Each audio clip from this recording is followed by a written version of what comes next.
Agora, repara, tudo o que é terremotos, furacões, tufões, assassínios, é dos países, se não for mais perigoso, anda lá perto. E do outro lado da fronteira, porque é que não tens nada? Eu achei aquilo estranho. E se tu fores consultar a história, foi o primeiro país do mundo que se consagrou ao voodoo, portanto ao sincretismo, que se afastou de Deus. E isso é muito interessante porque muitas vezes nós sabemos as coisas, mas analisámos-la à luz dos comentadores, dos politiqueiros, etc, etc.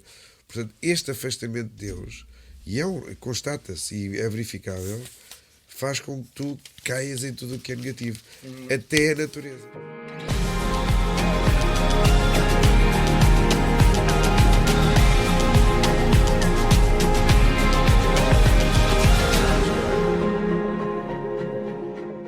Sejam muito bem-vindos ao novo podcast de Nós na Aliança. Temos connosco o António Benito, um convidado muito especial para nós hoje, porque estamos de regresso numa viagem longa e cansativa de Gravandal. Acabámos mesmo de chegar por volta das 10h30 da noite e hoje vamos gravar com alguém que sabe muito de aparições marianas, de Gravandal em específico, e na realidade sabe muita coisa. Eu vou só partilhar, antes de nós começarmos e antes de dar aqui a palavra ao António, que a Maria Inês já conhece há algum tempo. Foste a Gravandal com o António, certo? Na primeira vez com os teus pais. Eu conheci o António muito mais tarde, foi em Medjugorje. E a Maria Inês tinha dito que havia um amigo dos pais, não é? Que fazia este tipo de viagens e conhecia muito estes assuntos. Combinámos nos encontrar no hotel onde estava na altura e eu não fui obrigado, mas fui do género, pronto, ok, o que é que este senhor há de saber que nós não conseguimos perguntar no lugar ou evento? E ficámos, os meus pais estiveram para ir lá também, acabaram por não conseguir, se não me engano. Estivemos uma hora à conversa, os três, e foi uma hora que passou em 10 minutos, porque é realmente importante nós irmos a estes sítios com alguém que conheça histórias primeiro e conheça na profundidade o que estamos a visitar. E nós agora sempre que falamos de ir a um sítio religioso qualquer, perguntamos sempre: ei, será que o António faz esta peregrinação para que possamos ir num dia mais tarde? Era lindo. Pronto, passar só aqui então a bola ao António para se apresentar. Bom, em primeiro lugar, felicito-vos pela iniciativa. Nós na Aliança, eu já me sinto parte de nós. Era esse mesmo conceito que nós explicámos no primeiro episódio. É um espaço agradável, é um espaço descontraído, e a vossa simpatia, quer do Miguel, quer da Inês, e o espírito de iniciativa, porque acho que é importante falarmos desta realidade que nem sempre é abordada. As pessoas às vezes têm um certo preconceito de falarmos da parte da espiritualidade, de ir a locais onde apareceu a Nossa Senhora, etc, etc. E, portanto, eu felicito-vos desde já por isso mesmo, não é? Acho que é extraordinário e espero acredito que vão ter bastantes seguidores e que vai dar para criar, daqui por pouco tempo, teremos aqui talvez a comemorar o 59º programa com montes de gente a seguir. É verdade que eu conheci os pais da Inês já há alguns anos, já nem posso precisar quantos. Já para aí há 10. Por aí. E foi um encontro muito gratificante e estabelecemos uma amizade, e a partir daí, não só nas viagens, às vezes trocamos impressões, telefonamos uns para os outros, e é muito agradável porque é importante termos pessoas com as quais possamos estabelecer quer uma comunicação, trocar opiniões, pontos de vista. E fico muito satisfeito que tenham vindo de Garabandal, também é sinal de que ficou alguma coisa e de que vocês também estão à procura, não é? De locais diferentes. Em relação à questão da organização de peregrinações, eu comecei a organizar peregrinações, mas antes tive um percurso pelo turismo normal, não é? Turismo de lazer, organização de congressos, grandes eventos. E acontece que, como freelancer, me pediram para acompanhar depois umas peregrinações por Itália, pela Terra Santa, e fiquei um bocadinho decepcionado porque, enquanto que no turismo cultural, no turismo de grandes eventos, havia uma grande um grau de exigência para que corresse tudo muito bem, que fosse tudo muito perfeito, muito desenvolvido. O turismo religioso não havia essa exigência e não senti que se crescesse, ou seja, enquanto no turismo cultural ou realizarem-se visitas a museus, a palácios, etc, etc, havia a necessidade de transmitir alguma coisa cultural, a nível de pintura, de escultura, os jardins à francesa, inglesa, etc, etc. Na parte espiritual, isso não acontecia. E deixou-me um bocado, não direi entristecido, mas em primeiro lugar intrigado, porque é que o outro turismo existia um nível de exigência tão grande e no turismo religioso era como se fosse, vamos passear, temos 2 celebrações eucarísticas. Rezem, vão rezando para aí. Vão rezando, exatamente, muitos rosários. Às vezes o pessoal ligado me significava de boca aberta no autocarro e assim, não é? Portanto, não havia aquela vivência, não é? Mas o António, portanto, fazia turismo normal. Já na altura era um católico muito praticante ou... Não era. Deixa só, Marinês, outra vez o fio. Não era um católico muito praticante, era um católico Não. normal. António, peço desculpa. É este, amor. Por favor. É. Não mexeste depois, não? Não. Ele deve estar com mau contacto. Desculpem. Pronto, não há problema. António, Tudo peço bem, desculpa. não há problema. Ou seja, católico praticante, mas daqueles católicos praticantes sem uma consciência muito profunda, não é? Portanto, era algo que me incomodava, o facto de não ser tão um turismo religioso. Eu nem gosto de lhe chamar turismo religioso porque isso, de facto, é o turismo religioso. Ou seja, são os passeios como as Eucaristias, passar por um santuário, subir os degraus do Bom Jesus ou da Senhora dos Remédios e descer, pronto. Mas muito pouco profundo.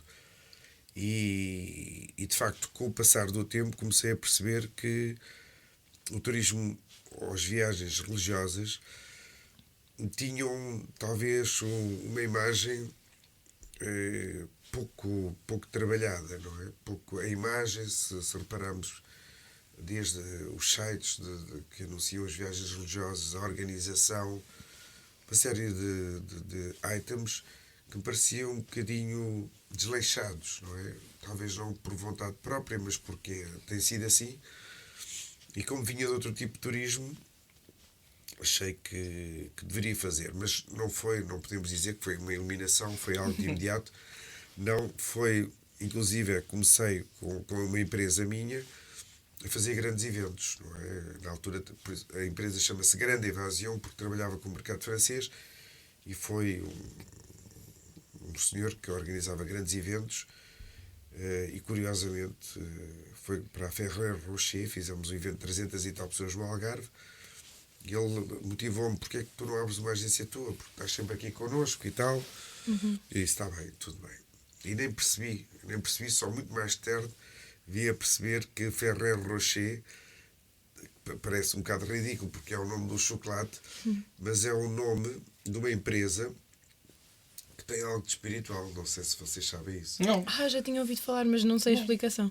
O dono da empresa é um italiano chamado Michele Ferrero, que é ali da zona de Turim. É um dos maiores consumidores de Avalanche, porque eles fazem Nutella, que é um creme famosíssimo, fazem o Ferrero Rocher, fazem o Moncherry. Pronto, não vou fazer publicidade, mas Ainda não estamos nessa fase. Exato, não há problema. portanto, era essencialmente isso. E depois, pela sua fé em relação, pela sua devoção em relação a Lourdes, ele acrescentou Rocher, quer dizer, a rocha, onde está a gruta onde apareceu Nossa Senhora. E, portanto, eu nunca pensei nisso, vim a pensar mais tarde. Portanto, já era aqui quase como um sinal sem o ser, não é? Algo que já nos estava encaminhado, porque muitas vezes estamos a ser encaminhados sem perceber. E esse senhor, que organizava imensos eventos, morreu passado pouco tempo. E, entretanto, começou aquela famosa crise económica de 2007-2008 e, de repente, aquilo que iria ser o meu core business tinha desaparecido, assim, no espaço de pouco tempo. E tínhamos previsto ir ao Egito, e na altura as pessoas que trabalhavam comigo achavam muito estranho este conceito, quer dizer, vamos fazer eventos e agora estamos a fazer viagens de paróquia. Houve uma pessoa que me disse: hotéis 5 estrelas, etc, etc.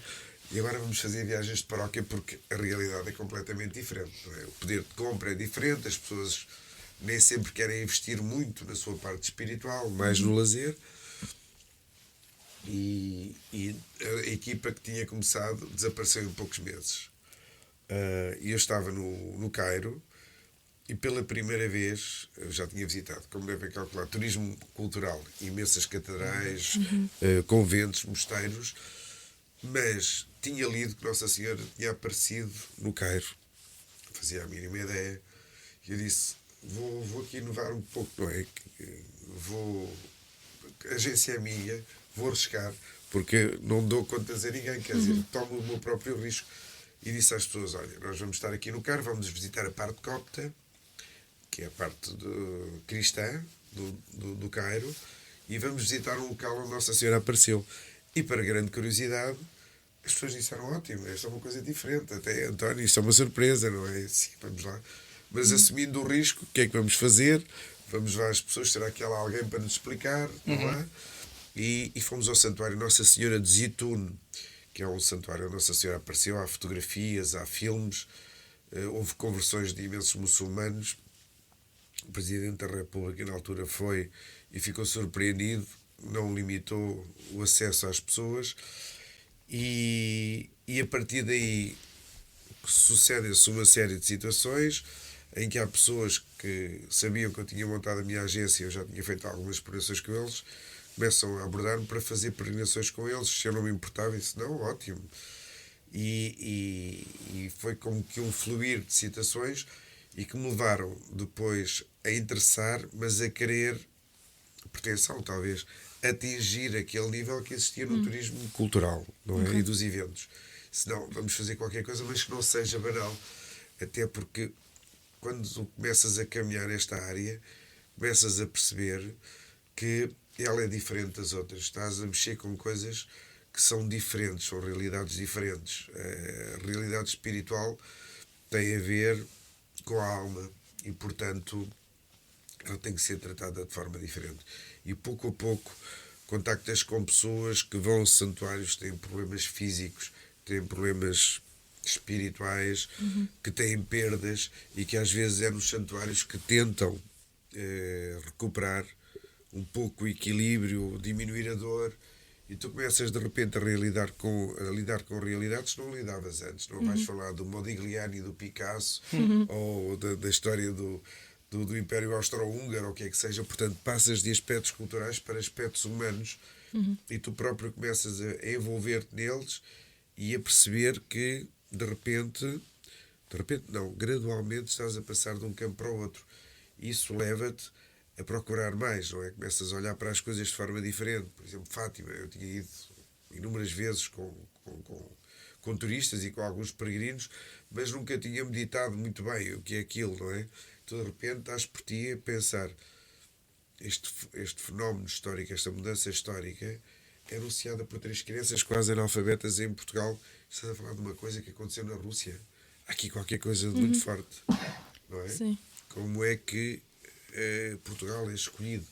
Como é que é anunciada esta? É uma bomba, não é? Porque, cuidado, a Rússia, com os erros da Rússia, em 1917, 3 crianças quase analfabetas. Há aqui coisas que nos ultrapassam, não é? Compreender Deus é difícil, porque ao mesmo tempo dizes, Nossa Senhora podia ter aparecido em Nova Iorque ou em Londres, e isto era logo divulgado, não é? Agora escolhe 3 crianças numa aldeia e pouco a pouco começas a perceber que há pano para mangas, podes entrar muito nesta parte. E depois vais a Medjugorje, não é? E a Medjugorje, então, começas a perceber que a fé não é uma história, não é uma fábula, não é uma coisa teórica. Começas a lidar com situações e a traduzir, porque eu faço as traduções em simultâneo, e nas traduções acontece traduzir situações em que sentes que, de facto, o Deus não é um Deus passivo, não está ausente, está presente, e que mesmo aqueles que não querem são resgatados por eles, não é? O caso do cenáculo, não é?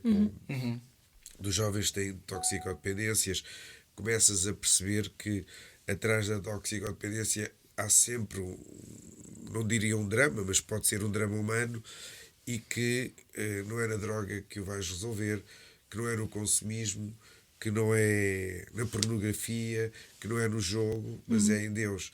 E nós não estamos habituados. Não é? A nossa sociedade normalmente não vê em Deus a solução para esses problemas. Então, a partir daí, tu começas a perceber que a espiritualidade é algo que é dinâmico, que é encarnado, e começas a ter testemunhos de pessoas comuns que vivem um processo de conversão e que são pessoas banalíssimas, sem pretensões, que às vezes nem queriam fazer parte do grupo da igreja, que às vezes odiavam porque não a compreendiam. A partir do momento em que o compreendem, tornam-se pessoas que te dão um testemunho que te toca. E a partir tu começas a ter uma perspectiva diferente e começas a ter vários estímulos, não é?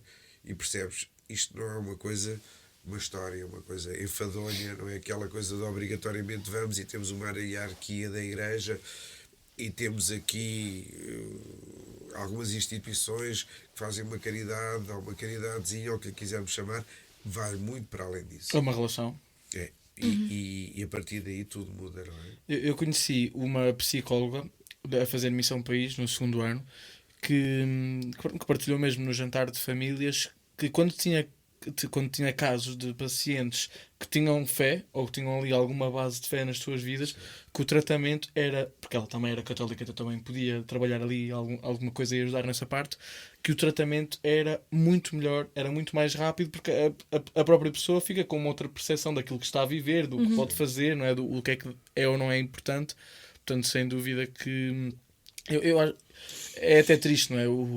A riqueza que algumas pessoas não sabem que estão a perder ao não se envolver na igreja e nesta relação com Jesus, dentro e com a orientação da Igreja Católica. Eu penso que é um bocadinho culpa nossa ao longo dos séculos. As Sim. pessoas utilizaram a espiritualidade para alimentar os seus egos, para aumentar o seu poder, o poder económico, a influência sobre os outros, e isso fez com que as pessoas se fossem afastando e não compreendam a essência, não é?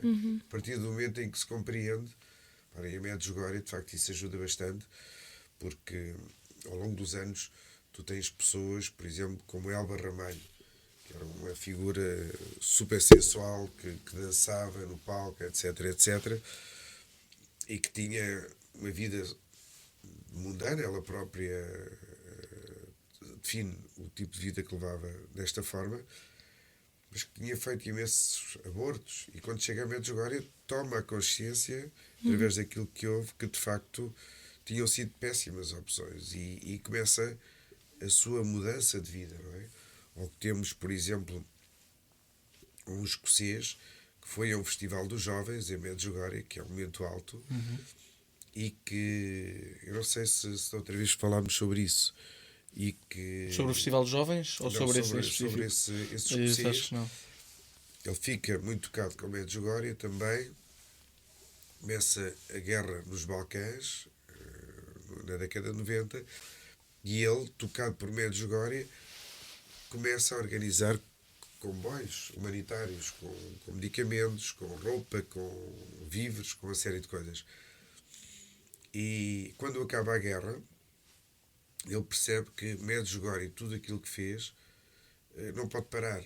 E então, indo ao Mali, tem uma conversa com as crianças. Na altura havia muita fome, o problema da sida, morreram os mais velhos, as crianças ficavam sozinhas também, um drama. E pergunta a uma criança: o que é que tu queres ser quando fores mais velho? E ele diz: quero ter pelo menos uma refeição quente e poder ir à escola. E reparem como digamos, uma conversão, porque nós às vezes dizemos: eu sou católico, já estou convertido. Mas isso é uma coisa que se diz, mas a verdadeira conversão é quando tu passas a ter uma ação, não é? Ou seja, tu ouves, tu podes ouvir muita coisa, vai ao cérebro, mas se não te chegar ao coração, não te tornas ativo. E eu acho que isso é o processo da conversão. não são muitos centímetros, é um caminho longo, mas aqui é relativamente curto. Ouvido, cérebro, coração. E a iluminação da consciência é uma coisa complicada quando a coisa se abre, né? Porque a pessoa vive e percebe claramente, ou seja, eu a partir do momento em que percebo e que isso me bate, isto eu estou a fazer bem, isto eu estou a fazer mal, pronto, comecei uma vida nova de muito trabalho, porque vou percebendo maior. claramente o que é que vou ter que... Exato. E colocas muitas questões, mas é um processo que te vai aliviando muita coisa e que te vai, em simultâneo, vai-te motivando, porque ganhas uma energia, uma vontade de conhecer e uma vontade de fazer que não tinhas antes, não é? Portanto, Sim. há uma dinâmica na fé, quando fazes um caminho de descoberta verdadeira, não é? Quando não é imposto, quando não são uma série de regras só, não é? Isso faz-te outra pessoa. Esse escocês, hoje em dia, ele criou uma organização chamada Mary's Meals. Falámos. E atualmente alimenta 2,5 milhões de crianças no mundo, desde as Filipinas à Índia, à África. E, portanto, vejam como é que uma conversão, apesar de ele já ser católico, mas o pôr em prática a caridade, não é? E é um fruto de Medjugorje, como há muitos outros frutos. Nós temos histórias impressionantes. Eu não sei se vocês foram ouvir o Goran. Não chegaram a ouvir. Fomos Nós só ao vimos um cenáculo. testemunho em Medjugorje que foi da... Ouvimos o do cenáculo. O do cenáculo. O cenáculo É esse? Esse é que é o do... Não, o Goran é outro diferente. ok. É um testemunho enorme do indivíduo que perde a mãe, revolta-se e tenta matar-se. Ele tem ainda uma bala na cabeça e é engraçado porque ele tem filhos e conta, é um drama, mas um drama contado com muito humor. E ele diz hoje em dia tem filhos, ele tem as veias cortadas, ele quis suicidar várias vezes e foi um indivíduo que só não morreu porque Deus não quis, ficou cá para dar testemunho. Então, em relação à bala, ele diz com muito humor que os filhos dizem: pai, a ti ninguém te pode dizer que não tens nada na cabeça. É mais fácil de lidar com esta situação se for com o humor. Exatamente. Mas as pessoas têm que... Era o que o António estava a dizer há bocado. As pessoas têm que ver isto, não é? Tivemos essa conversa no primeiro episódio com o Padre Nuno, também esteve muito à volta disto. As pessoas têm que sair do teórico, os padres e os leigos, e ver os frutos do Espírito Santo em pessoa, não é? Sim, Estas histórias é incrível. Sim. Eu acho que as pessoas não conseguem chegar tão perto de Jesus se não verem aquilo que Jesus faz às pessoas. Não é? Cada vez mais, acho que as pessoas cada vez ouvem menos e escutam com os olhos. É o exemplo, não é? E as coisas práticas. E não, a fé não é uma coisa teórica, não é uma coisa prática. Aliás, foi assim que Jesus começou na prática. Os milagres, a multiplicação dos pães e dos peixes, a cura, não é? A cura física, a cura espiritual, o trabalhar ao lado deles, o ir para a pesca com eles, o ser humilde, o lutar nesse campo. E penso que Medjugorje hoje em dia, eu não quero só falar de Medjugorje, mas acho que Medjugorje é o local da conversão pelo exemplo. Não é? Nós temos casos, por exemplo, do indivíduo que toca naquelas adorações eucarísticas fabuloso, tinha uma banda satânica, não é? E quando chega a Medjugorje, ele acha muita piada ao facto de se plantar tabaco, enrolou o seu produto lá nas folhas de tabaco e tal, depois foi-se embora, mas percebeu alguma coisa, ficou no coração e voltou para trás. E hoje em dia é diácono e toca e canta, e um homem felicíssimo encontrou-se, não é? Sim, eu sou suspeita porque quando os meus pais voltaram a primeira vez de Medjugorje, eles vinham, como nós dissemos, com a cabeça lavada por alguém. Do nada, os meus pais vêm, estão a querer rezar o texto todos os dias, ir à missa todos os dias, e o meu irmão, pronto, o que é que aconteceu? Eles só iam a Itália e Medjugorje, eles iam só à Bósnia, e agora voltam, e o presente que eles nos dão é um jogo da glória de Nossa Senhora. Tipo, o que é que está a acontecer? Esse jogo da glória. Eu já joguei esse jogo. Que nós só jogámos agora, tipo, só no Milan. E que é curioso porque foi criado por um indivíduo que era barman e que ele dizia que Jesus tinha transformado a água em vinho e ele no bar transformava a água em qualquer coisa. Portanto, era um barman que adulterava as bebidas todas, consumia droga também e depois, porque Medjugorje é isso, são aqueles casos contrastantes. Nós dizemos, mas como é que é possível? Não é? A namorada foi a Medjugorje e quando voltou disse, não voltamos a ter relações enquanto não casarmos. Se nos casarmos, o que é que ele pensou de imediato? Ela arranjou um namorado. Eu também tenho que ir a Medjugorje. Então, Foi ela sozinha, ok. ela foi sozinha. Muito bom. Ele foi para ver o que é que se passava lá, andava tipo, atrás das moitas a ver se via Nossa Senhora. Ela é engraçada a contar isso. E depois casaram-se e começaram a ter filhos. E ele tinha tido, ali no período na Croácia, não se falava muito de Deus, os católicos eram perseguidos, então ele não tinha tido uma grande educação religiosa. E disse, eu quero que os meus filhos não passem por aquilo que eu passei. Quero que tenham uma... Mas como é que eu vou falar aos miúdos? Eu começava a falar da Bíblia, os miúdos adormeciam. Disse, não pode ser, tenho que criar outra coisa. E vejam como é interessante.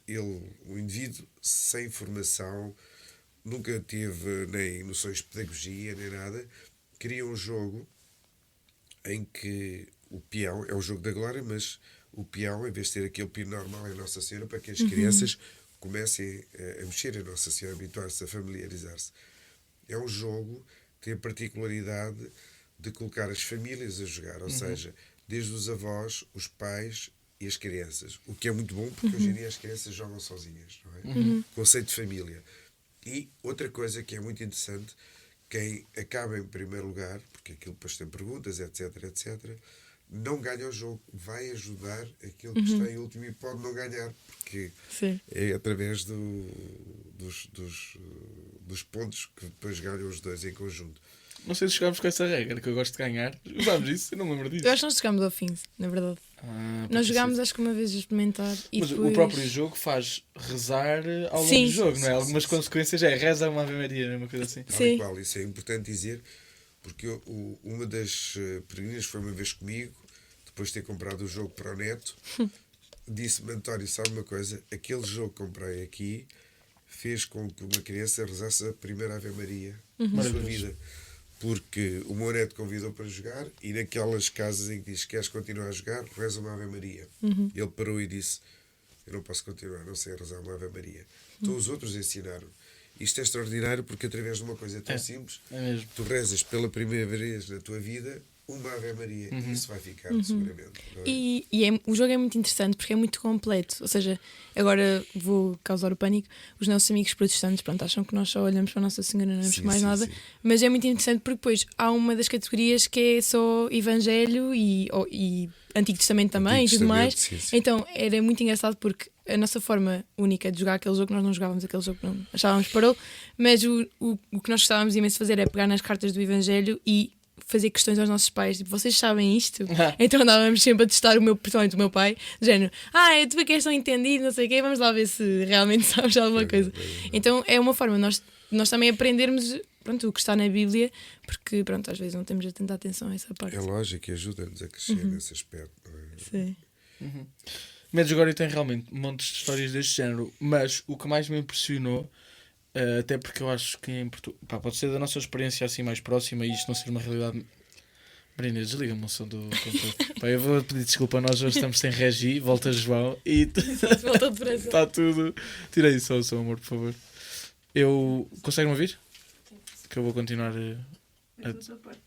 então vá, tira lá. Sabes, FN e sem som. Conseguiste? Eu tenho que aparecer o som com o X. Tá? Desculpa lá. Ok. Então, eu estava a dizer o que mais me impressionou em Medjugorje, porque eu acho que nós estamos a perder isso juntamente com o perder a noção do que é a Eucaristia, mas isso também. A confissão. E eu nunca tinha visto um sítio com um ênfase tão grande na confissão.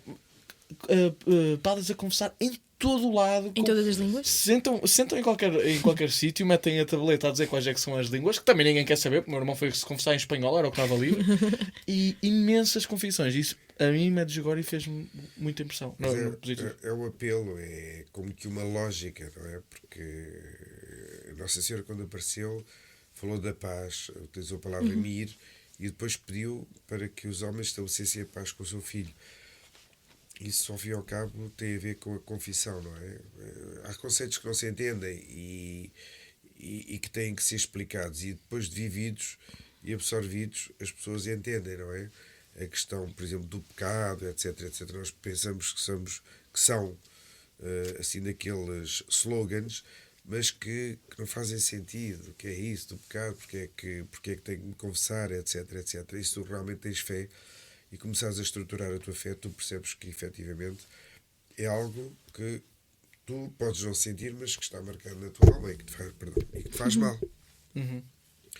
E é uma das mensagens, porque são 5 pilares em Mendes agora que Nossa Senhora diz, o apelo é sempre o mesmo. Nossa Senhora diz-nos convertam-se, mas já o João Batista dizia isso, já Jesus dizia isso, convertam-se, não é? E parece que nós demoramos. Então Nossa Senhora em Mendes agora dá-nos pistas de convertam-se, façam isto, façam jejum, façam isto, façam aquilo. E o que é interessante é que tu muitas vezes o conceito muda em função daquilo em que é aplicado. Por exemplo, jejum. Nós não percebemos, não é? Porque pensamos que só se reza com a nossa parte mais íntima, com os lábios, mas o jejum acaba por ser uma oração física, não é? Uhum. Tu acabas por contrariar aquilo que o teu corpo quer comer, tu não lhe dás comer, isso dá-te uma força, não é? Não é em vão que as pessoas, quando fazem ou quando tinham que tomar decisões importantes, jejuavam antes, porque te dá força, não estás adormecido, não estás empaturrado, etc, etc. E hoje em dia, se não compreendermos isso, para teres essa força, essa determinação para resistir a uma série de coisas, tu achas que é um conceito antiquado, mas porquê é que precisamos fazer? Mas repara, se fizeres o jejum intermitente que tem a ver com o teu corpo, achas ótimo, não é? O jejum intermitente é ótimo, tens aqui um corpo ótimo. Pela saúde eu faço, agora pela religião. Pela alma. Pela alma. Pela alma. Pela alma. Epá, isso é antiquado, não é preciso nada disso. Porque é uma parvoíce se nós formos a comparar esse modo de pensar para outras áreas. Portanto, nós não. A Igreja aconselha o jejum, que é para nos fortalecermos também e para podermos ser mais resistentes ao pecado. Se eu quero ser mais forte, eu vou treinar, eu vou ao ginásio. Lógico. Portanto, eu passo um sacrifício em prol de poder ser melhor no futuro. Mas por alguma razão, as pessoas, quando vêm para a questão da alma, já acham uma parvoíce. Não veem a ligação. Sim. É Sim. estranho. Isso já se fazia. Os judeus já faziam isso. Sim. Era prática corrente, não é? Sim. Portanto, Médios agora traz-te conceitos que nós fomos perdendo, porque Nossa Senhora quer de facto trabalhar, não é? Aliás, Médios agora tem algumas particularidades que nem sempre são abordadas. Por exemplo, provar cientificamente aparições. Como é que se provam aparições cientificamente? Não é? Os videntes vêm, nós não vimos. E Médios agora, por estar, eu acho que Deus vai fazendo com que os homens que criam sempre mais obstáculos, sobretudo quando intelectualmente são mais desenvolvidos. Hoje em dia temos a inteligência artificial, já foram feitos estudos em função do crescimento da inteligência artificial. As pessoas têm menos fé, acreditam mais na tecnologia do que propriamente na existência de um Deus. Então, eles primeiro foram as autoridades jugoslavas que queriam desmontar aquilo, porque, repara, inicialmente é uma aldeia no middle of nowhere, não é? E começam a dizer que aparece Nossa Senhora. As autoridades jugoslavas, ainda o Tito tinha morrido havia um ano, disseram, deixa estar, isso acaba rapidamente. Mas começaram a aparecer milhares de pessoas e sem saber como, não é? Eles perderam o controle da situação. Vamos retirar um bocadinho de credibilidade a isto. Vamos levar os miúdos, na altura da aparição, vamos colocar-lhe uns cascos, há fotografias disso, com os sensores ligados ao computador, e a gente vai já desmontar isto tudo. Para grande surpresa, no final, o registro era uma atividade cerebral idêntica ao microsegundo, ou seja, quando aparece Nossa Senhora, eles ficam a êxtase, isso é registado, e quando termina a aparição, isso é registado. Portanto, se fosse uma combinação humana, isso não poderia acontecer. Portanto, pela primeira vez, cientificamente, prova-se que aquelas crianças estão a ver algo que não estão a mentir, não se pode dizer se é Nossa Senhora, eles dizem, mas há um êxtase comum. Sincronizado, não é? Sincronizadíssimo. E isso volta a acontecer mais tarde porque há um mariólogo francês que vai fazer a mesma coisa. Isso é uma questão. Outra questão que é interessantíssima em relação ao Medjugorje é o facto de ser profetizada. Ou seja, um mês antes, mais ou menos, é profetizada no encontro do renovamento carismático, um homem super famoso, um sacerdote chamado Emiliano Tardif, e uma irmã. Mas o mais curioso é que vai haver um sufi. O sufismo é a mística muçulmana, está desenvolvida ali no centro, em Cónia, por ali há grandes centros de sufismo, e há um sufi no encontro com jornalistas que não eram católicos, mas onde estava um jornalista dinamarquês que o ouve falar de que irá haver aparições de Maria, porque Maria é aceita pelos muçulmanos, não é? Tal como Jesus, como profeta, não é? E diz uma coisa muito curiosa. Diz que no antigo espaço do Império Turco-Otomano, precisa a direção oeste de Istambul, precisa os quilómetros que Maria vai aparecer, e em função daquilo que for a aceitação por parte de Roma e a forma como for divulgado, daí vai depender o futuro da humanidade. Porque vem com um objetivo específico de chamar as pessoas a atenção para a sua salvação. Isto, nas palavras de um sufi, eles, aliás, se forem procurar na internet, ele chama-se Assam Chuchu. É uma coisa impressionante e faz-nos lembrar o quê? O nascimento de Jesus. Porque o nascimento de Jesus não é só para os judeus. De repente aparecem 3 sujeitos, nós chamamos os Reis Magos, mas que não eram judeus, não é? Mas que foram chamados, não é? Foram à procura da estrela. Portanto, há aqui coisas. Em Medjugorje é algo muito interessante. Como tens, por exemplo, aquele Wayne Weibel, que era protestante, que era americano, que escreveu um livro chamado A Mensagem. Era protestante, dava aulas na universidade, e de repente há uma aluna que lhe diz: professor, você que sabe tanta coisa, o que é que me pode dizer das aparições da Jugoslávia? Porque na altura se chamava Jugoslávia. Eu disse: não sei nada, eu sou protestante.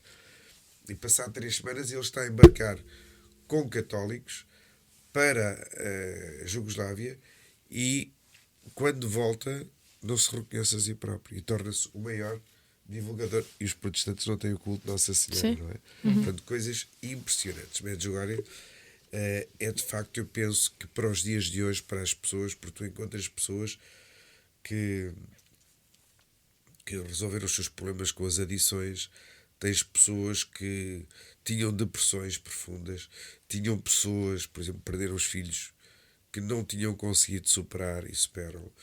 Tens pessoas que tinham uma grande dificuldade em assumir a sua homossexualidade e voltaram a conseguir resolver essa situação. Tu tens pessoas, por exemplo, que foram levadas a participar em rituais satânicos. Às vezes as pessoas têm medo de falar nisso, mas é uma realidade, porque há centros satânicos espalhados pelo mundo inteiro. E o miúdo foi levado para um ritual satânico em Chicago, e tu ouves o testemunho dele e é impressionante, porque é uma pessoa igual a nós, não é? Como é que ele passou por aquilo tudo, e hoje em dia dá testemunho, porque foi o padre Gabriel Amorte, que foi o presidente da Associação dos Exorcistas, que lhe disse: fala, porque as pessoas não acreditam.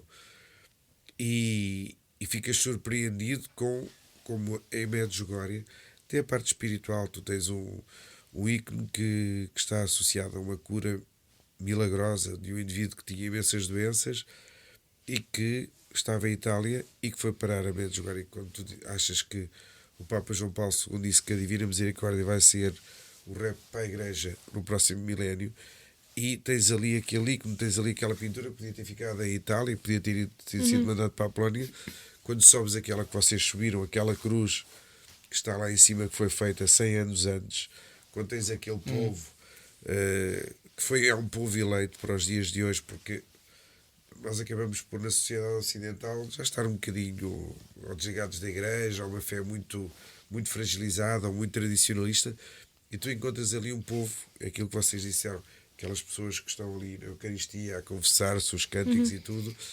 Isso tem a ver com a história que foi moldada, porque foi um povo que, repara, quando o Diocleciano, que era o imperador ali de Split, mandou perseguir os cristãos, eles estavam ali. Depois, quando a Igreja criou o grande cisma, os ortodoxos e os católicos, por volta de 1064, lá é a linha da frente. Por isso é que temos sérvios, ortodoxos e católicos. Depois vêm os muçulmanos, que os obrigam a converter-se. Os que não se convertiam pagavam mais impostos, nunca passavam, nunca subiam a escala social. Às vezes as mulheres eram violadas, as filhas eram violadas, os filhos eram levados para fazer parte do exército. Depois vem a Segunda Guerra Mundial com os partisãs, em que chegam a ser queimados vivos, os franciscanos. Portanto, é um povo que ao longo dos séculos fica fortíssimo. E repara como é aquele povo que é escolhido para precisamente receber as mensagens, mas há uma coisa também diferente, é vivê-las. Porque nós vamos a muitos santuários, às vezes tiramos a fotografia, vais a Lourdes, bebes a água, ou tiras com a mãozinha dada a Nossa Senhora, à estátua, e pronto, e estás satisfeito, fizeste o teu pedido e esperas que seja respondido e vais-te embora. Ali é toda uma atitude diferente. Sim. A Nossa Senhora diz: vivam. Sim. Vivam as mensagens. Mesmo que nós não vivamos isso no dia a dia, nós chegamos lá e nós quase que nos sentimos parte de algo que nos chama a fazê-lo. Ou seja, nós não. Lá está, muitos santuários já estão super. Só o turismo, não é? E nós ali vivemos realmente aquilo que professam, não é? Ou seja, não é só ouvirmos uma mensagem e depois chegamos lá e pronto. Não, nós estamos ali mesmo na comunidade e a comunidade vive isso na vida. E Lourdes, por exemplo, ou infelizmente até já um bocado de Fátima, estaria dentro do espectro daquilo que o António fazia ao início, né, do turismo cultural. Medjugorje não é impossível, é turismo religioso, mesmo porque nota-se que ainda está ali muito viva a mensagem, ainda se vive aquilo no local. E, por exemplo, tu vais a Fátima e não consegues encontrar uma pessoa que diga assim: eu curei-me, eu converti-me. Pode acontecer, mas é pouco frequente. Em Medjugorje tu tens pessoas do mundo inteiro. Sim. No Canadá, da Coreia. Aquela imagem que está lá em cima na Colina das Aparições foi dada por um casal budista coreano. Que obtiveram uma graça, não é? Nós temos agora uma live foi feita com um casal do Porto em que vocês viram já. Ainda não vimos a transmissão, mas já estivemos a investigar. Ver, e eles têm que vir aqui, nem que os vamos buscar ao Porto. É uma coisa extraordinária. Foi um caso que eu acompanhei. Pessoas aqui de Aveiro que recomendaram. Foi uma viagem super agitada. Para vos dizer, os pais ouviram falar de Medjugorje, mas onde é que é isso? Vão que há sempre esperança aos pais. O Zezinho tinha um cancro raríssimo, só há 19 identificados no mundo, entre a garganta e o cérebro.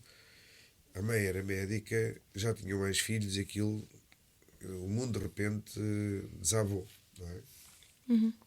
Foram a Medjugorje e estão aí a testemunhar a cura e tiveram que enfrentar tudo, inclusivamente os médicos do Instituto de Oncologia, etc, não é?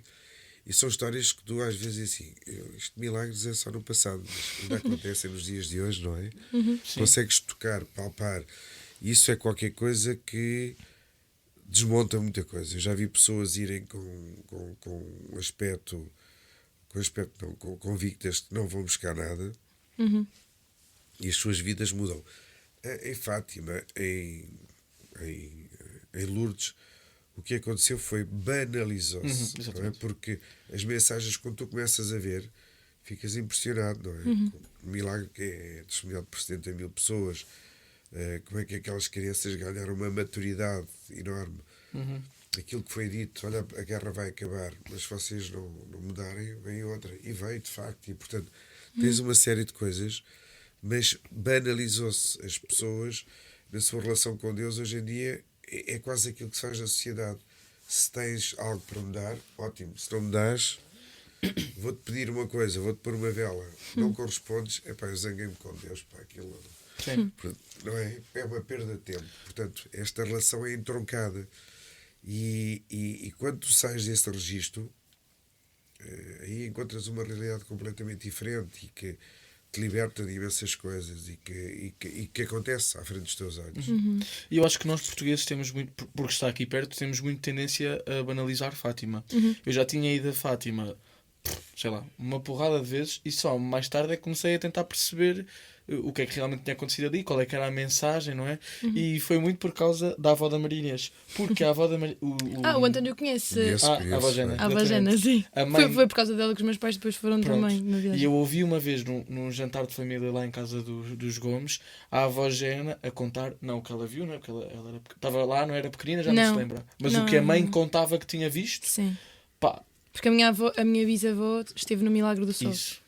Foi? Sim, porque eles eram Escolheu. ali da zona da Cova da Iria. Nem quero imaginar ouvir a tua bisavó contar isso. Pois porque é. se eu me emocionei a ouvir a tua avó, Que nem estava lá. Sim. que nem estava lá, ou seja, ela está a contar o que a mãe contou. Sim. Ouvir a tua bisavó deve ser.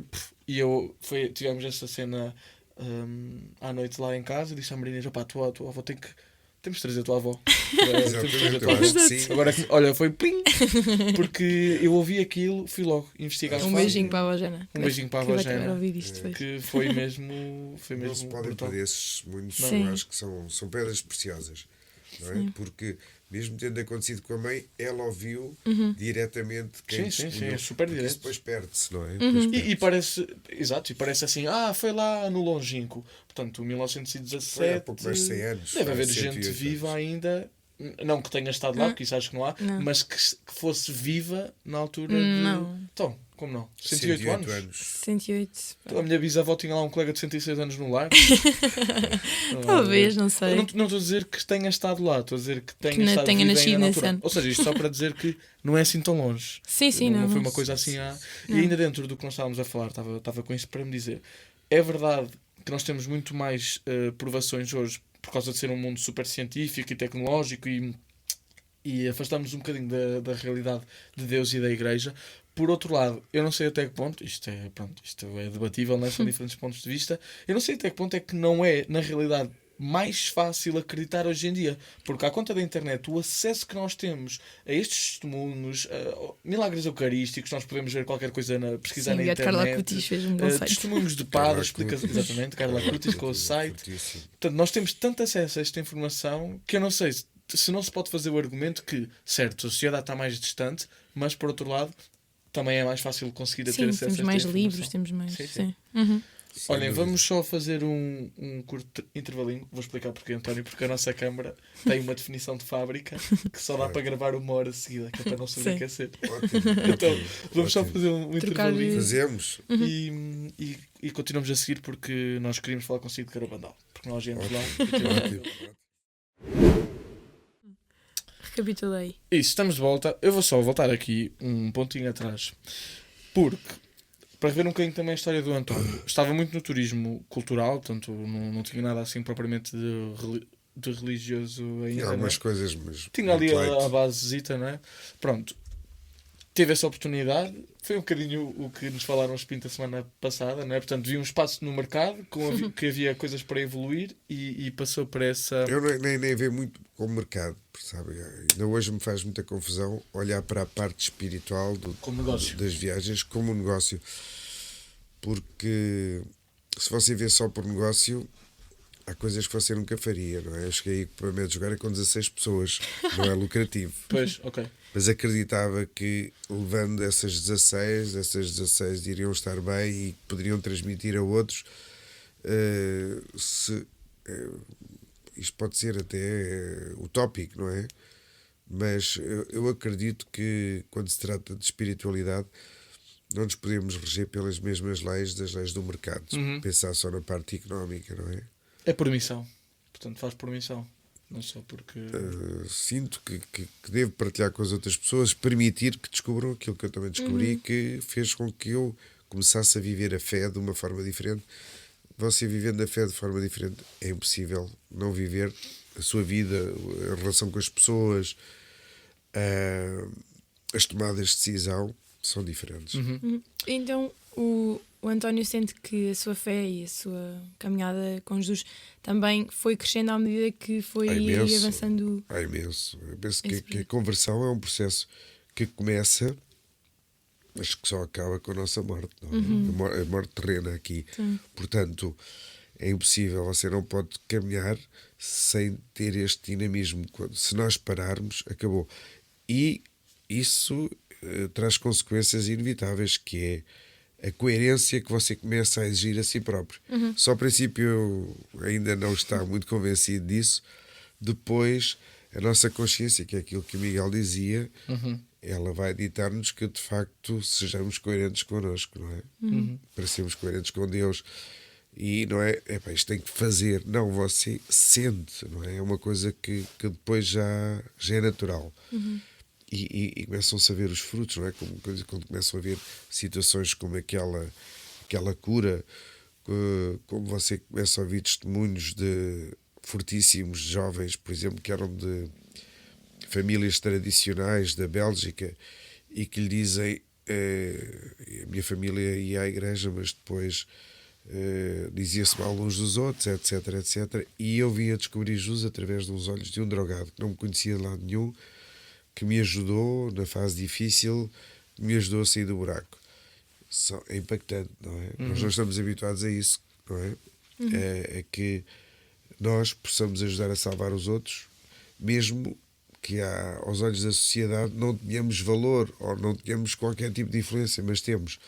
E isso é revolucionário. Aliás, como a vida de Jesus foi revolucionária, eu acho que redescobrir a fé depois dela ter sido tão maltratada, banalizada, quer dizer, não por todos, porque nós tivemos sempre homens que nos foram ajudando, não é? E casos enormes, o Dom Bosco, por exemplo, as obras sociais da Igreja, homens extraordinários que nós temos, e mulheres, não é? E como tal, acho que é tão fascinante como outra atividade qualquer. Há quase como que uma adrenalina, não é? Porque depois nós começámos a pensar onde é que estão a aparecer, o que é que está a acontecer impactante. Você conhece um Padre Pio, você conhece uma Natuza Évila, as místicas que, por exemplo, Romana Catarina Emmerich, não é? No século XVIII, como é que ela, no êxtase, vê a casa da Nossa Senhora, define o relevo, as distâncias, e há dois monges que se metem a caminho e encontram a casa naquele local onde ela nunca tinha ido, não é?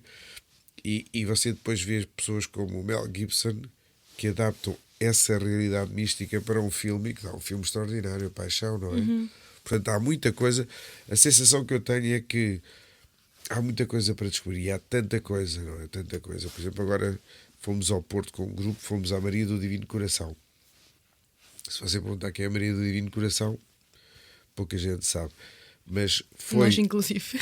foi uma mística alemã que veio para Portugal e ela tinha locuções e foi trocando correspondência com o Papa, com o Leão XIII, e a princípio pode dizer, coitada, ela se calhar imagina coisas, não é? Mas o que é um facto, imaginem que o globo, o planeta, foi consagrado ao Sagrado Coração a partir de um fenómeno místico do Porto.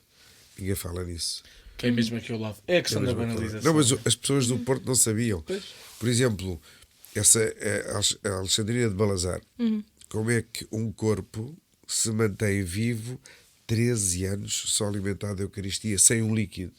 Portanto, não é concebível, não é? Quando você descobre os milagres eucarísticos, como é que de farinha e água, quando é feita a análise, é tecido cardiovascular.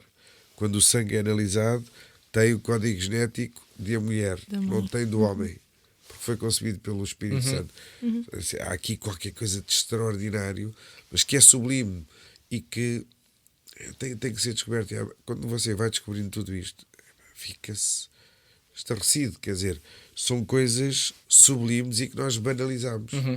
E que muitas vezes rotulamos só com o mau comportamento de um sacerdote ou outras coisas do género, não é? E quem está fora da igreja pode ser tentado a pensar isto foi uma criação da igreja para whatever, lógico, qualquer que seja a razão, mas a verdade é que este tipo de coisas, portanto, sei lá, penso em milagres eucarísticos, penso no Padre Pio, mil outros exemplos, ao início tem imenso escrutínio da igreja e passam os primeiros anos de muitos ataques dentro da própria igreja. O Padre Pio é um exemplo claríssimo, não é? Portanto, se agora são coisas comprovadas pela igreja, as pessoas têm que saber que no início, de certeza, houve imenso escrutínio e houve imensa tentativa de perceber, pá, isto é verídico ou não é? Sim, os próprios videntes, os pastorinhos e tudo mais foram sempre atormentados mais pela parte local, não é? Da polícia e dessas coisas todas, mas e pela própria igreja. sim, própria e igreja. pelo padre e tudo mais. E eu acho que está, ou seja, eu acho que está bem dentro de uns certos limites que seja visto inicialmente de uma forma extremamente cética, porque é preciso mesmo terem atenção para depois, se não é tudo, né? Alguém diz que vê Nossa Senhora ali em São Martinho do Bispo e pronto, viu Nossa Senhora ali uma aparição em São Martinho do Bispo. Sim. Não Existem as humanidades porque é que aquele vê eu não vejo. O Padre Pio aconteceu-lhe isso, não é? O Padre Pio, só que a obediência não é? A sua santidade, não é? Levou a ficar sempre obediente.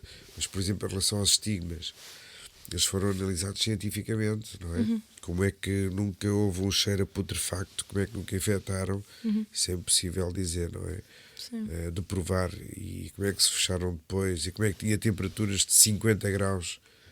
Ele tinha temperaturas de 50 graus, utilizaram termómetros específicos. Consumia 200 e poucas calorias por dia. Pá, eu, para mim, o Padre Pio é assim.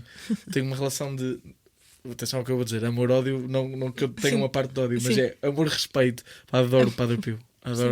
Não é dor. Não é adoro, amo muito. Amo muito. Sim, Peço para ele ele rezar muito por mim. Porque eu gosto Tem muito do histórias Padre que Pio. parecem inverosímeis, por exemplo, aparecer nos ares aos pilotos da Força Aérea, Sim. aos aliados que estavam a bombardear o sul de Itália, e desviou os aviões, e eles dizerem: houve um velhinho que desapareceu lá em cima.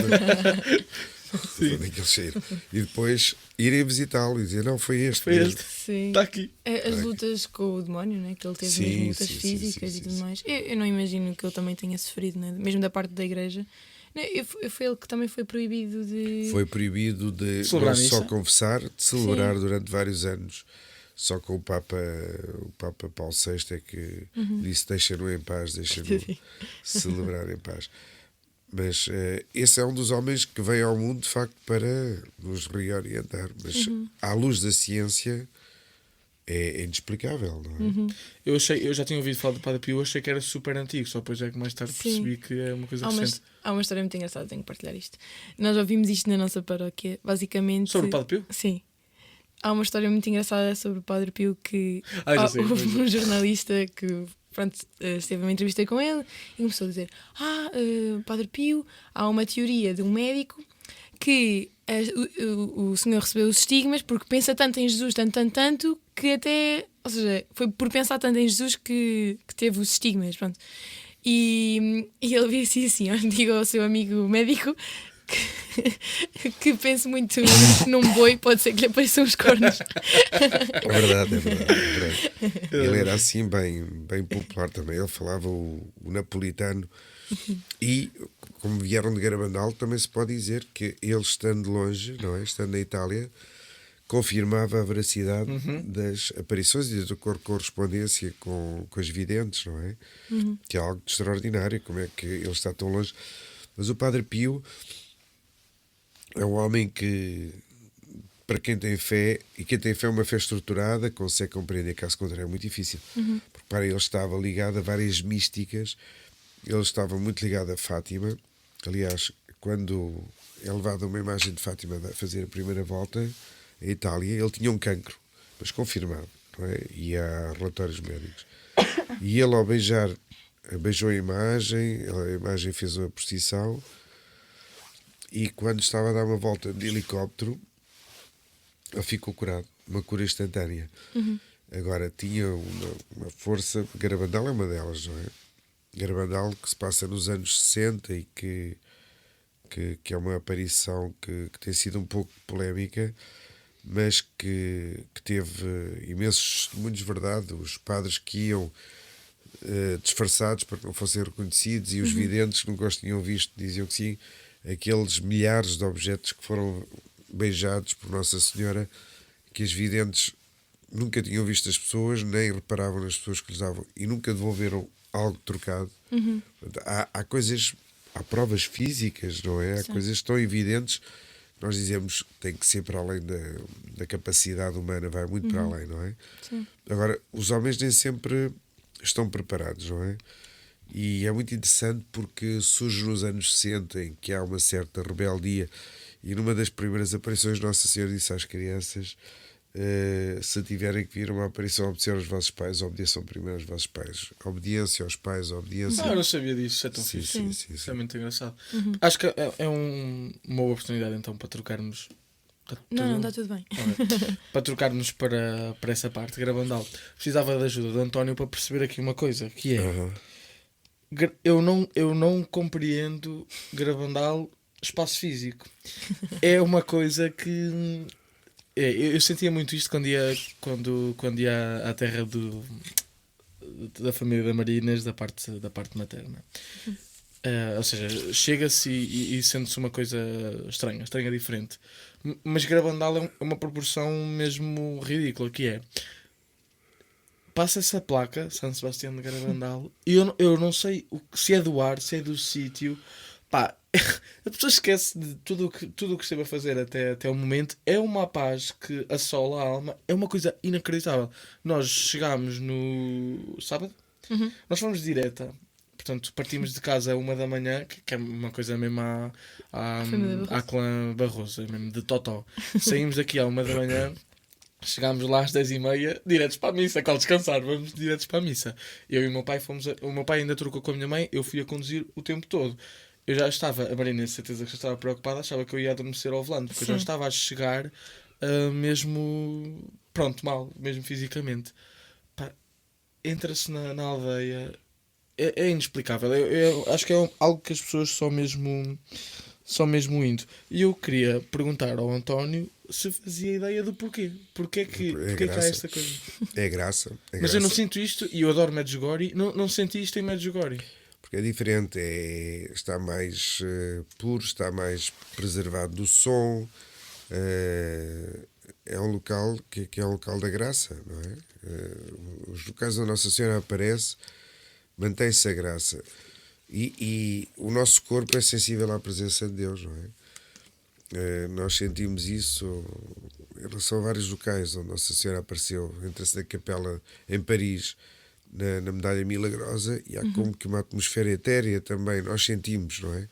Há coisas que o nosso corpo, tal como o nosso corpo presente coisas negativas também, às vezes tem coisa estranha, tipo um tremor, não sei o quê. As coisas de Deus, na presença da graça também.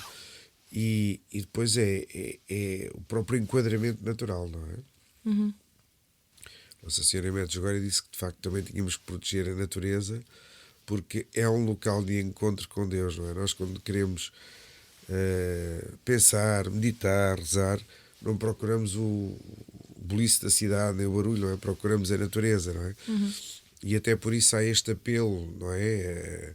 À proteção da natureza como algo criado por Deus, e não divinizar como hoje em dia se quer fazer, não é? Divinizar, abraçar a terra, abraçar as árvores, estamos a confundir Beijo um pouco. Exatamente. A confundir a divindade do Criador com aquilo que foi criado por ele, não é? Agora, em Garabandal existe isso, existe como que se parasse no tempo, não é? É uma coisa... Há uma pureza, ou seja, a ausência de lojas, a ausência daquela confusão, não é? Pois aquela paisagem, não é? E há um facto, é que muitos dos locais onde Nossa Senhora apareceu são locais de elevação. Se repararem, Lourdes fica nos Pirineus, La Salette nas montanhas, o Laus em França, ali Garabandal, Fátima está na Serra dos Candeeiros. Há quase como que algo que nos guia até um local mais elevado, de proximidade do céu, que é aquela referência que nós temos, não é? Agora, Garabandal é um local muito especial. As aparições têm lugar no início dos anos 60, que são anos de grandes mudanças e de grandes alterações. Algumas mensagens têm a ver muito com isso, com essas mudanças. Coisas básicas, por exemplo, a pílula do dia seguinte, não é? Que cria-se nos anos 60. Algumas formas de vestir que podem ser sensuais, mas que nós sabemos que o excesso de sensualidade também tem retirado alguma dignidade à mulher, logo à família. Não quer dizer que sejamos atrasados, mas há algo que está envolvido nisto. Aliás, a Jacintinha de Fátima dizia que iriam acontecer umas modas que iriam magoar muito a Deus, não é? A forma como as pessoas se iriam vestir. Reparem que os anos 60 são os anos daquela liberdade, da Woodstock, da droga, do consumo de droga. Havia quase como que um slogan, quer dizer, nós vamos porque somos livres, quem é que me vai retirar a minha liberdade, não é? Começa a haver um período, as próprias bandas rock, não é? Que põem muita coisa em questão. Hey teacher, leave the kids alone e coisas do género. O que daí sai, running On the Highway to Hell e não sei o quê, as músicas, as letras, e depois reparem, o conceito de liberdade, que é um conceito completamente errado, completamente falso, mas daquele rebelde sem causa, eu quero ser livre, mas quero que o resto se dane, não é?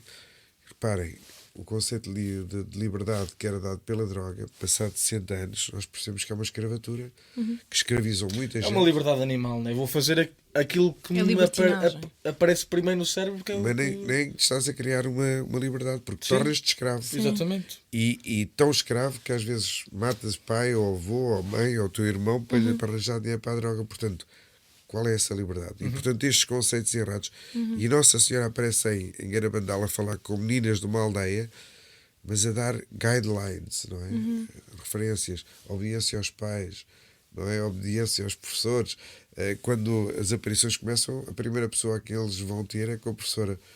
Hoje em dia a professora diria: não me comprometam, que eu não quero ter nada a ver com religião ou coisa do género, não é? E é difícil falar sobre a liberdade com os miúdos hoje em dia, porque eles têm mesmo esse tal conceito de liberdade, é fazer. Eu quero fazer isto, então posso fazer porque eu sou livre. Mas é um conceito falso de liberdade. Eu uma vez tive uma conversa com um padre indiano que é fabuloso, o padre Anthony, que tem projetos em África e fala com jovens do mundo inteiro. E ele costuma perguntar o que é mais importante. Por exemplo, vai falar com 300, 400 jovens, adolescentes normalmente, à República Checa, à Coreia, etc, etc. O que eles dizem normalmente que o mais importante é a liberdade. E ele dizia que uma vez fez esta experiência na República Checa, que é um país que tem uma taxa de ateísmo muito elevada. Sério? Tem. República Checa.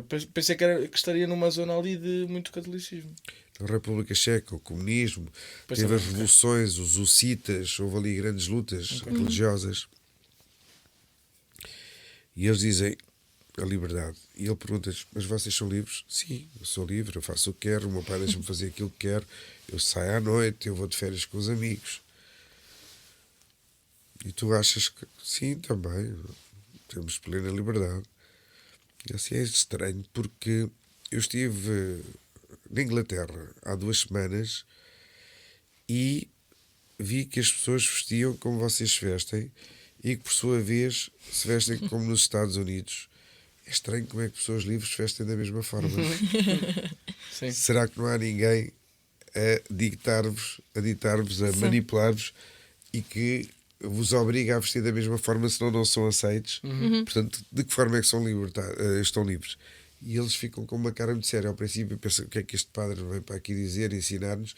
E de repente cai a ficha e eles começam a perceber que até o conceito de liberdade é muito relativo, não é? Nos dias de hoje, não é? Nós somos os bullying e tudo porque as pessoas não se vestem, ou não fazem, ou não dizem, portanto há uma falsa ideia de liberdade.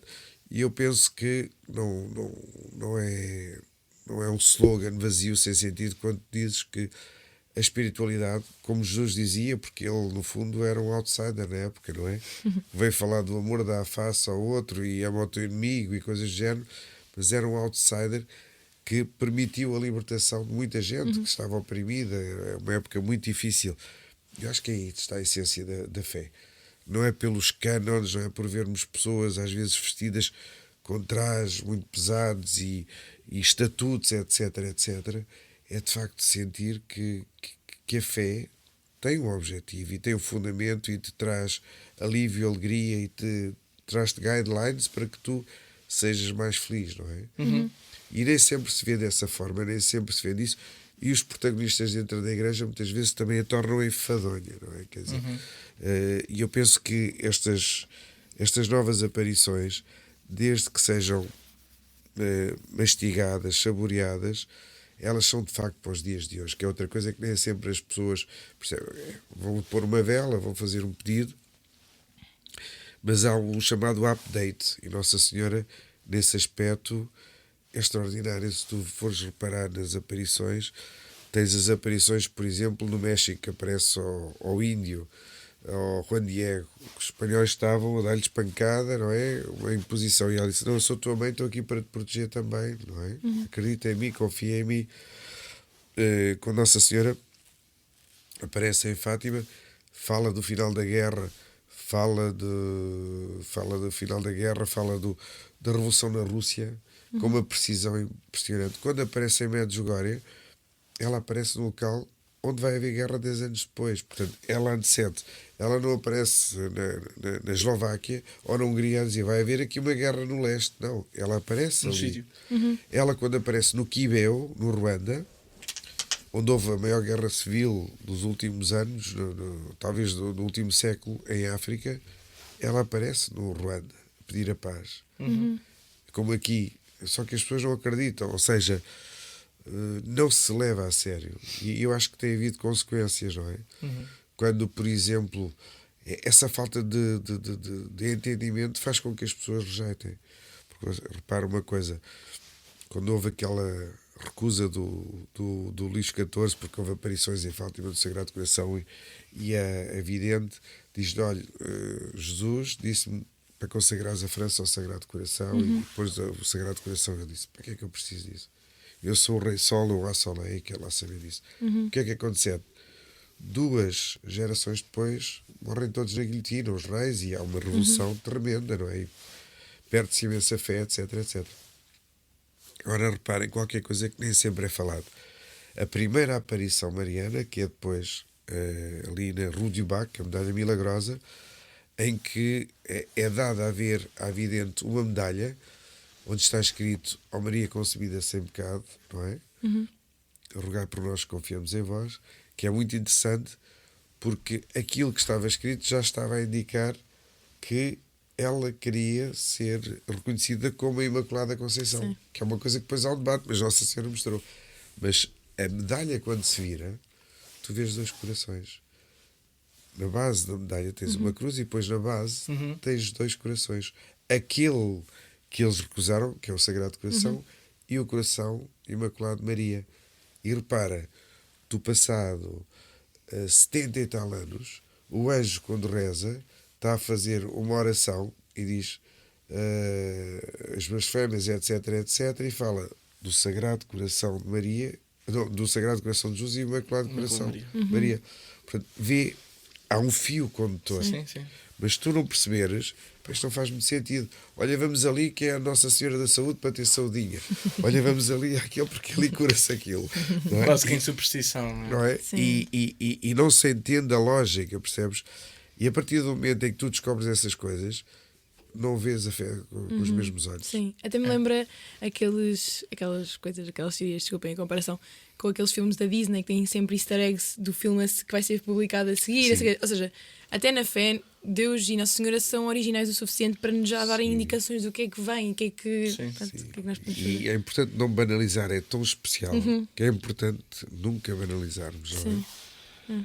Sim, eu acho que até mesmo a Igreja Católica, no total, é que isto está tão bem organizado e a história faz tanto sentido num contínuo. Eu acho que era impossível ser um humano a inventar e a escrever um roteiro disto, porque é mesmo divino.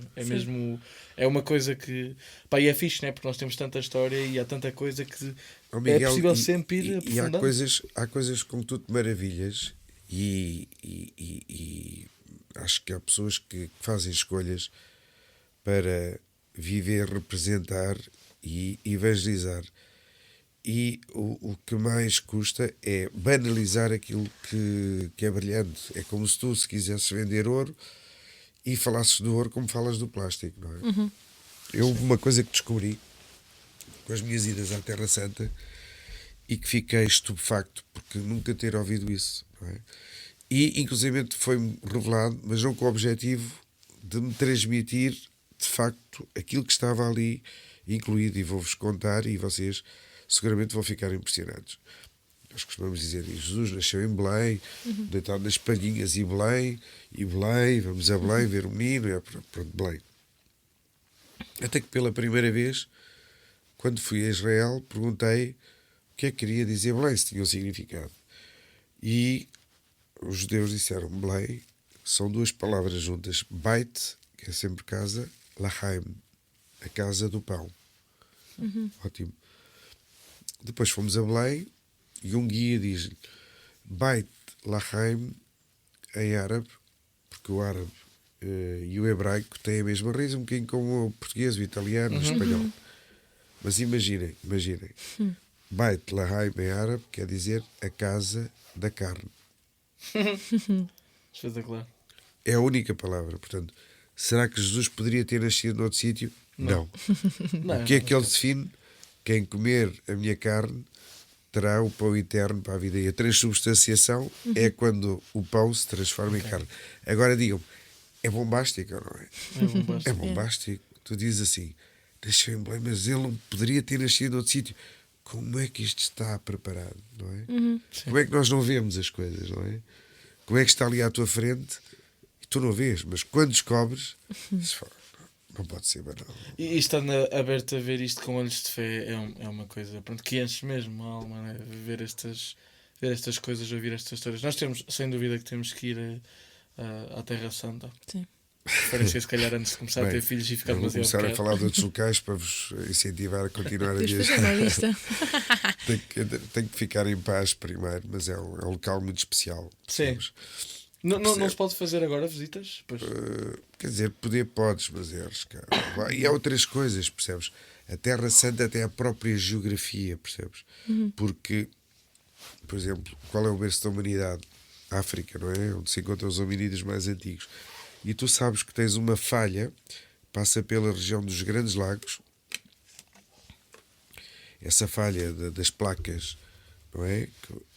E que continua essa falha, é o Rift, e ela passa por baixo do Mar Vermelho e continua.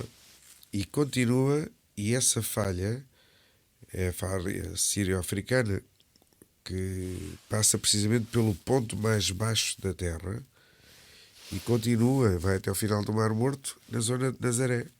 Portanto, assim, isto é como se fosse um canal aberto para a humanidade, desde que se tornaram hominídeos, para irem para o local onde iria haver a revelação. Porque aquilo poderia vir para o norte, para a Europa, ou para o sul, ou para o oeste. Estás a perceber? Há coisas que Fazem demasiado sentido. Está tudo demasiado. mas subtis. alinhado. Sim. Subtis. Sim. Porque repara, há 2000 anos que andamos a falar de Jesus e tu dizes assim, mas porquê é que este nunca se chegou a esta conclusão? Porquê é que não se fala disto? A última coisa que eu descobri, porque para além de fazer as viagens também muitas vezes vou sozinho ou vou antes, pesquiso o que é que há, porque isto não pode ser, desculpa a expressão, chapa assim. Aprendeste aquilo, agora pronto. É sempre aquilo.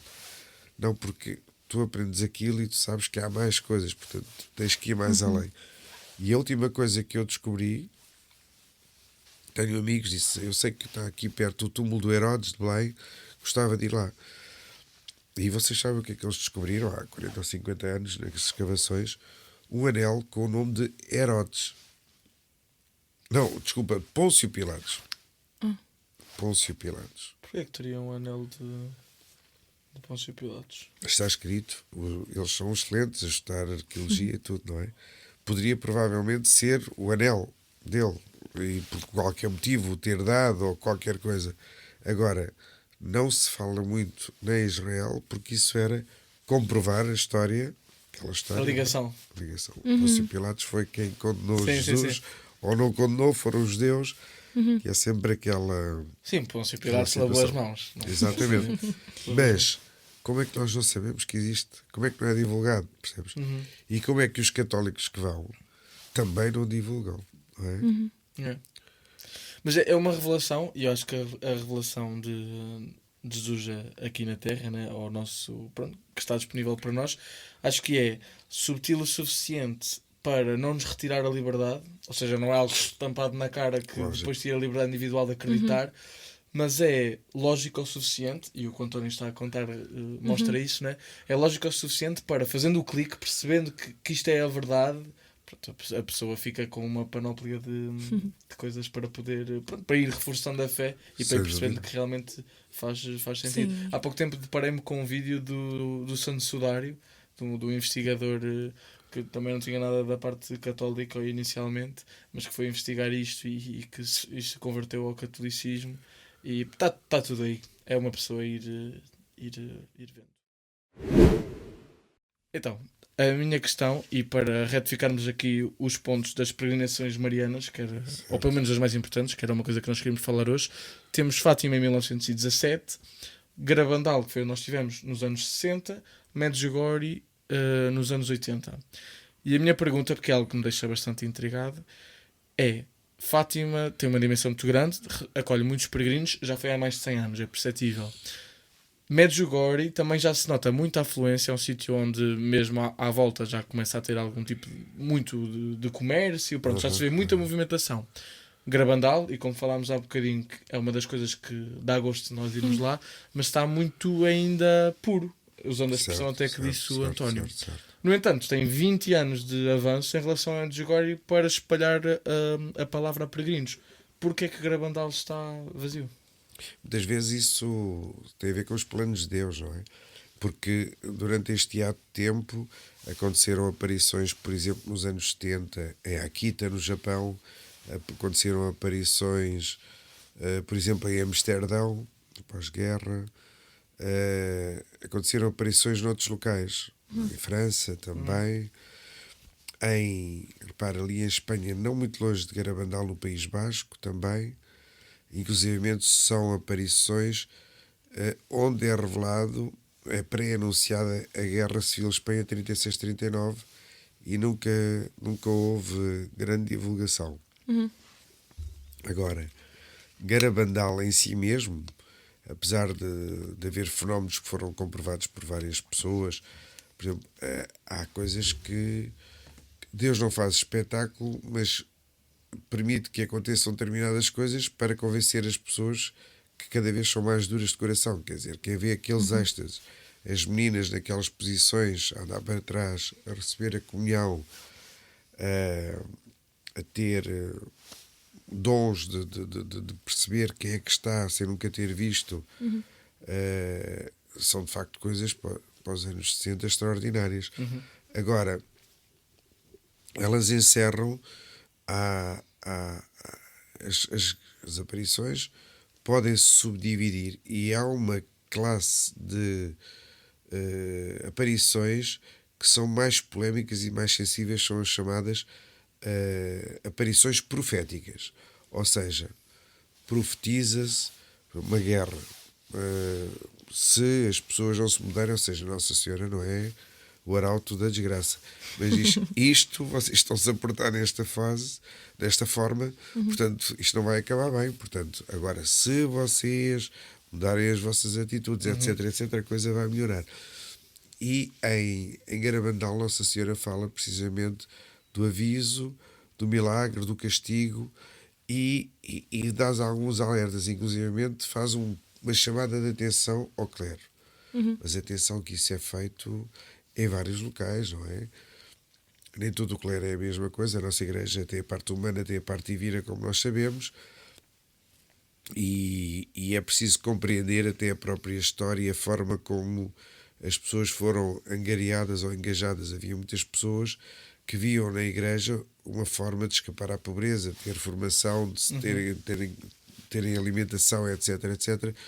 E quando são escolhas feitas não por amor, é como nos casamentos, é como outras situações, as coisas morrem, as coisas falham e depois há a traição, neste caso a traição em relação a Deus.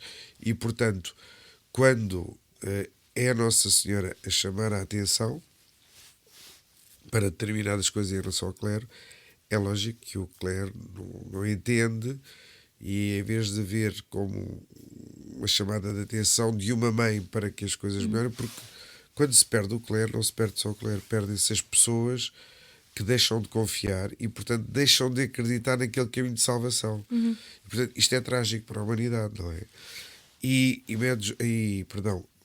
Como Fátima também foi um bocadinho...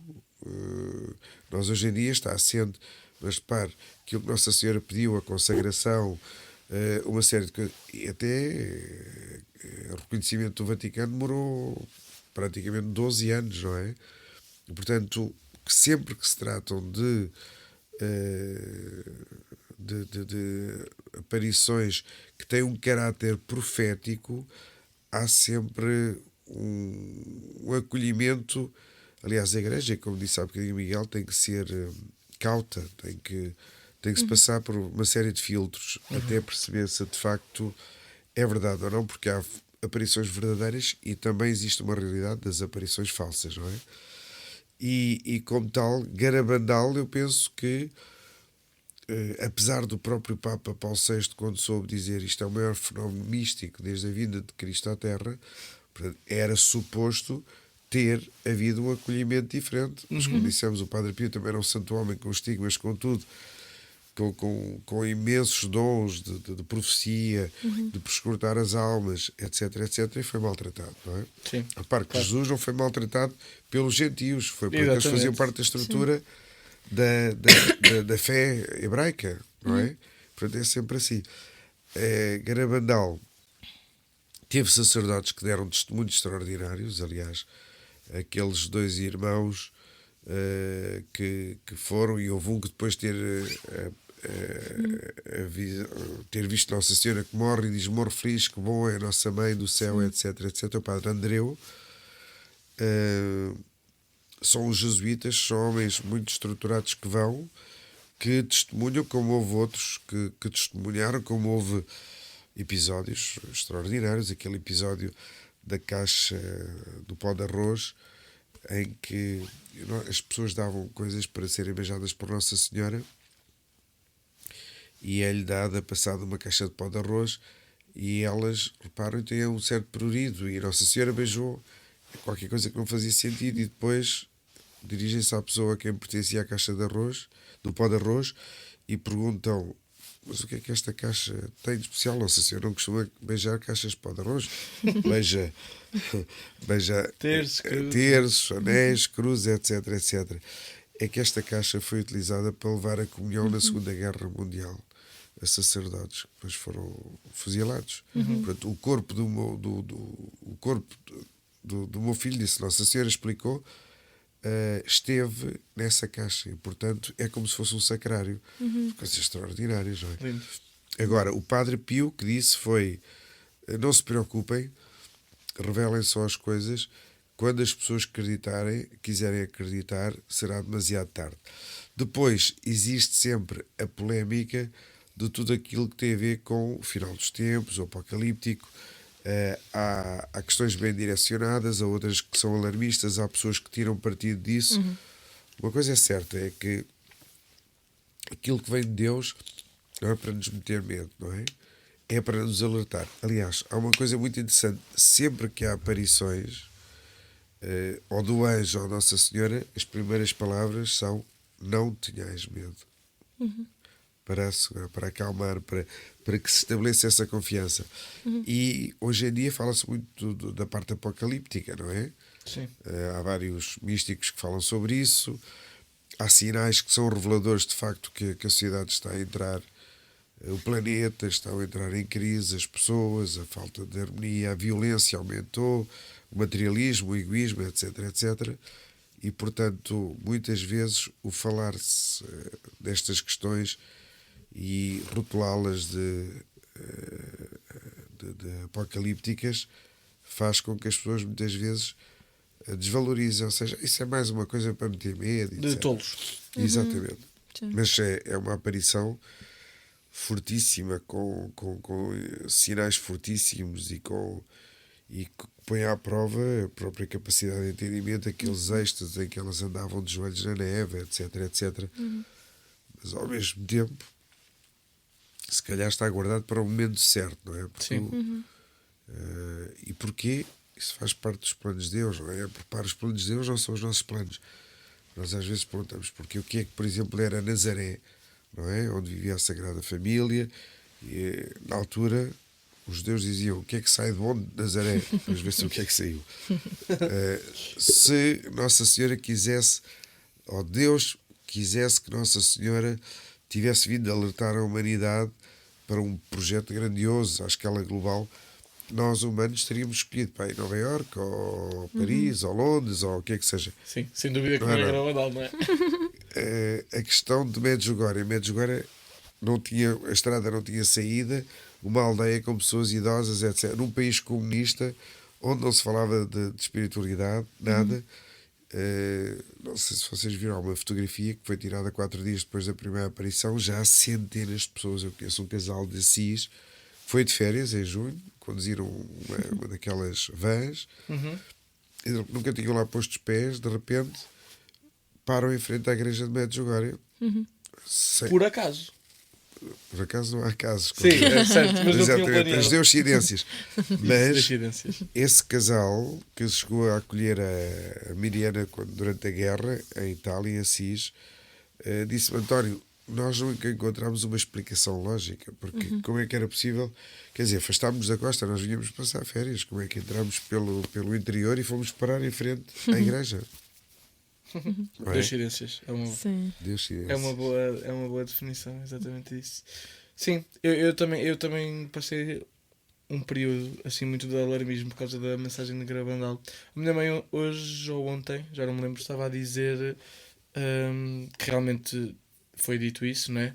Até a questão de Conchita ter dito à mãe que faltavam 4 papas para o fim dos tempos. A minha mãe respondeu-me: se for ao fim dos tempos, não quer dizer o fim do mundo. Não é? Portanto, Uma nova fase, não é? exatamente. O mundo passará por uma purificação, mudam-se os tempos, mudam-se as consciências, porque, quer dizer, não é preciso estar super atento para perceber que as coisas estão a correr Sim, mal, não é? estão a mudar. vários níveis. Sim. Sim. Eu por acaso queria só dizer que acho que um dos argumentos, assim, argumentos não é argumento, mas pronto, assim, vivências para acreditar na veracidade dessas aparições são mesmo os frutos, ou seja, Os frutos, tal como e qual. Deus diz que a árvore vê-se pelos frutos. Quando nós chegamos a estes lugares, nós não sentimos as pessoas serem snobs de género, olhem para nós tivemos esta sorte, né, de Sim. receber Nossa Senhora aqui e somos mais importantes que os outros. Nós vemos sempre um convite à conversão, à oração, Nem vês ninguém a tentar aproveitar-se do Não, suicídio. à unidade.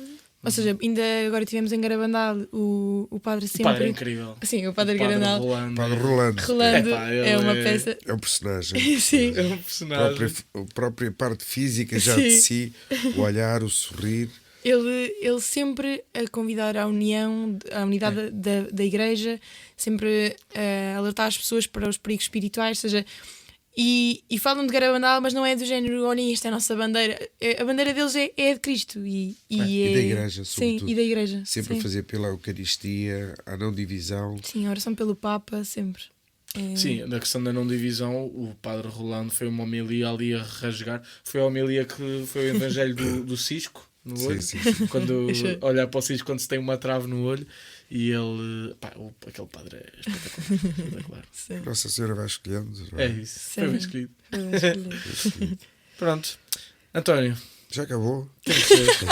Nós viemos de uma viagem de 6 horas e meia, estamos a esquecer E disso. o António também teve. E o António. Mas está-se tão bem aqui, porque É não verdade. fazemos 3 tendas. Fazemos 3 tendas. Estava a pensar nisso. 3 tendas. Nós vamos ter que. Sim. O Nós vamos prazer foi ter... todo meu e dou-vos os meus parabéns. Acho que estas conversas informais podem ajudar muitas pessoas a esclarecer alguns pontos e eu acho que até para vós acho que é muito bom falar descomplexadamente da parte espiritual. Hoje em dia existe muitas vezes pruridos em relação à nossa parte espiritual, ou vergonha, ou quando não devemos tê-lo, quer dizer, tanta coisa boa.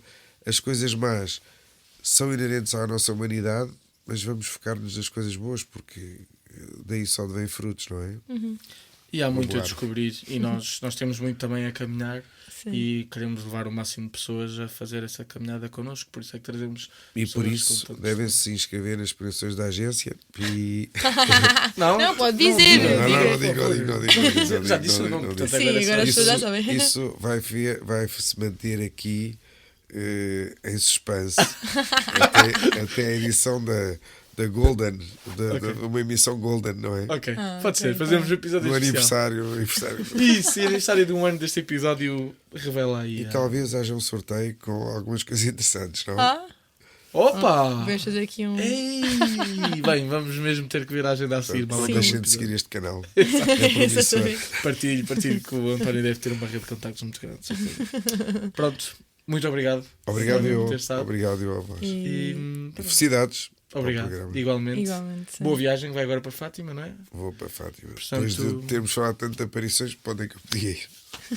É ser coerente com o que está a falar. Exatamente. Exatamente. Muito bem, muito obrigado. Até mais.